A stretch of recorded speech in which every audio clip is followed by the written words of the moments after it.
bizim plusumuz onda oldu ki, biz yəni ki sıfırdan qurmadıq da bu biznesi. Hazır biznes modelini Azərbaycana inteqrasiya edib bunun üstündə update-lər, yəni yenilənmələr eləməklə yəni bazara girdik. Və bizim rəqiblərimiz də, mən rəqib demirəm əslində, çünki nəyə görə? Biz və müsbət rəqabət deyə bir şey vardı. Müsbət rəqabətə açığam mən, çünki nəyə görə? Mən nə qədər yaxşı olmağa çalışmalıyam ki, o adam zaten antikafe sahəsində kimlərəsə tanıdır.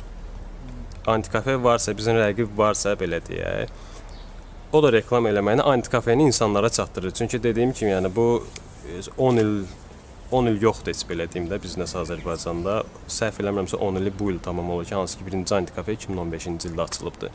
Onlar antikafeni tanıdırlar.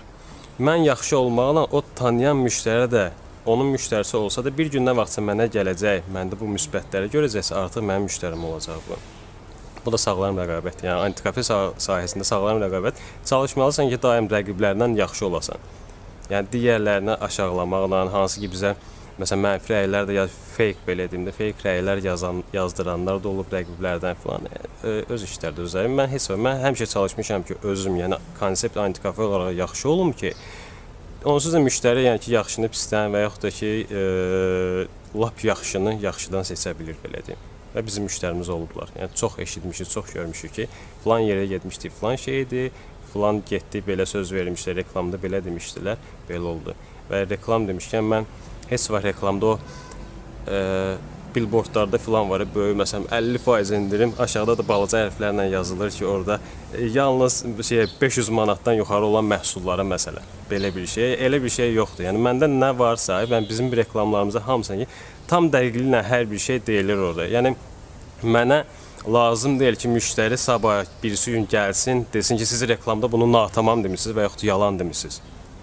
Qoy elə əvvəlcədən yəni ki, bilsin bunu, gəlməyəcəksə gəlməsin, gələcəksə də nə varsa odur. Yəni tam razılaşıb, o şərtlərlə razılaşıb gəlmək mənə daha önəmlidir ki, sən bir dəfə gəlib mən ondan 5 manat qazanacam, sonra gedib 5 nəfər adamın yanında deyəcək ki, mənə getdim, ora aldatdılar məni. Bu mərtəbə isə premium mərtəbə adlanır və digər filiallarımızın da fərqi çoxdur. Nəinki digər filial, ümumiyyətlə digər antikafelərdən də fərqlidir. Çünki burada limitsiz çay, kofe, kola, şirniyyatdan əlavə limitsiz sendviç tostlar da verir, yəni yemək də verir, belə deyim, və şirniyyat növü daha çoxdur. Burada profesional lanqırt dillərdə türklər stolsu futbol var və oyun növləri aşağı mərtəbələrdən daha çoxdur burada. Və dizayn olaraq da bura fərqlənir digər mərtəbələrdən. Mətbəxdə yenə də özünə xidmətdir. Şirniyyatlar da bayaq dediyim kimi gündə